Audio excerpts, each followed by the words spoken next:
We're going to do a question and answer session after the screenings, and I want to remind everybody tomorrow, Wednesday at the Hammam, we're going to have a special master class with Jay.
For me, it was hard to believe that was only a little bit over an hour. I feel like I just went through a lifetime.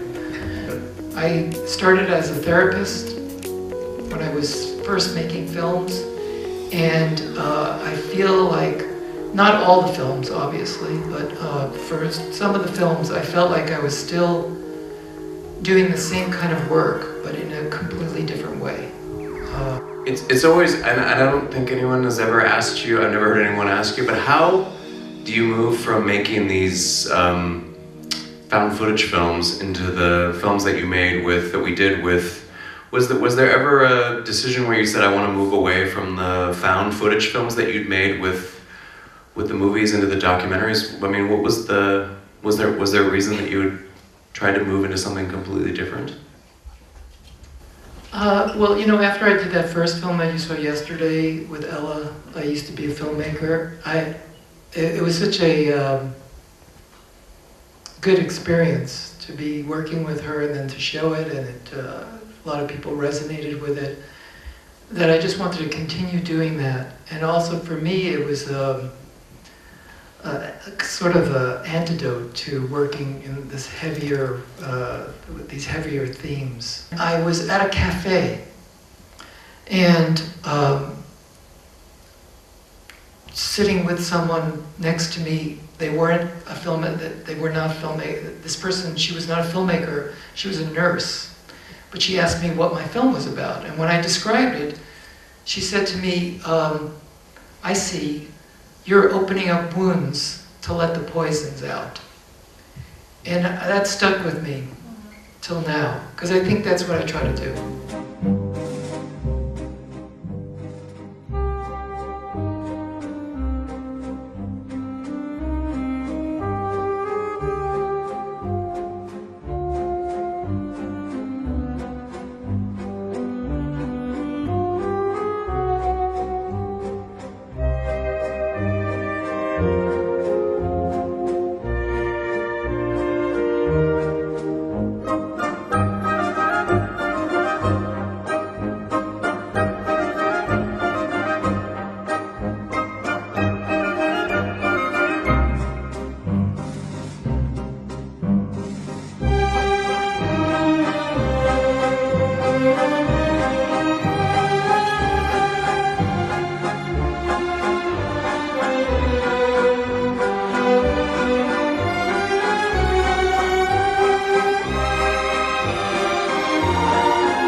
I reversed this one.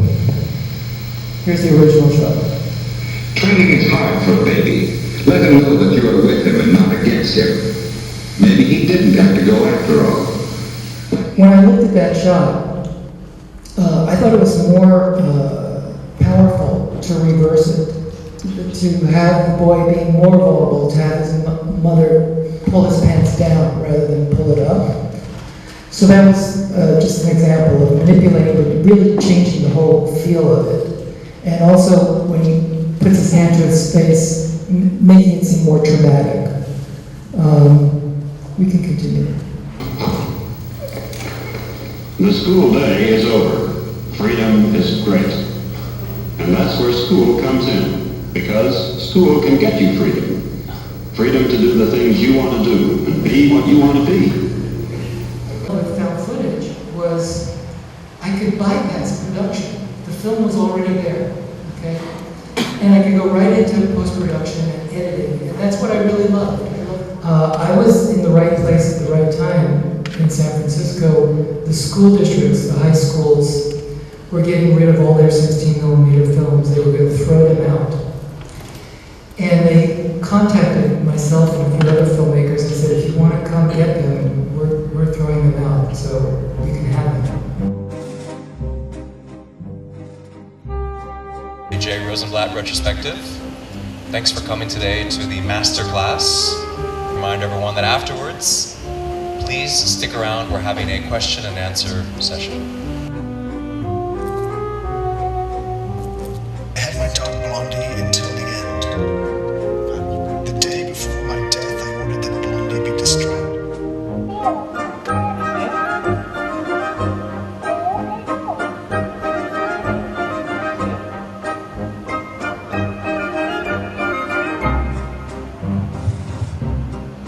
You got a close. Someone jumping into the volcano. 1,200 million people made attempts during the next 2 years before a barrier was erected around the crater.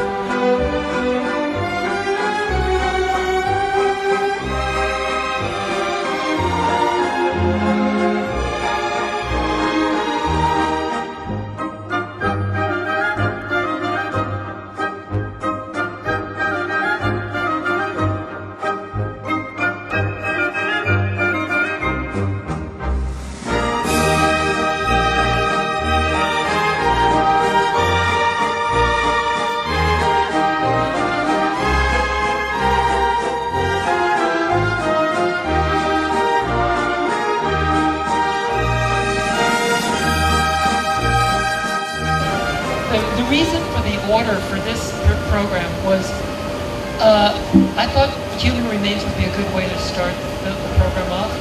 And then I thought my daughter's film would not be good after the suicide. So it seemed like the right order, and I wanted to end with the D Train with this kind of a life going by so quickly, and kind of a little bit up instead of ending with